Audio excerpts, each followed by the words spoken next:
4K displays?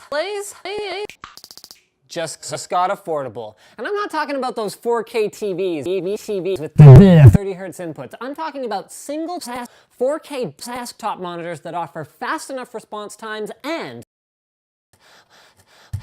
low enough input lag that PC enthusiasts and gamers are going to want to take a serious look at them.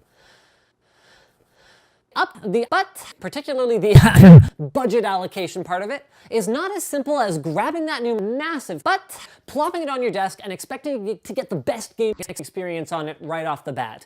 Unless you're already living on like the bleeding edge of available PC hardware, it's very unlikely that you'll be running modern games at that massive or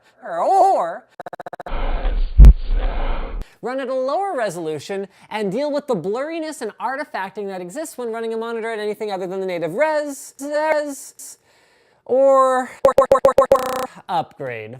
So prepare your wallets and prepare your butt for our 4K gaming rig ultimate build guide. We need like an explosion effect in the back or something.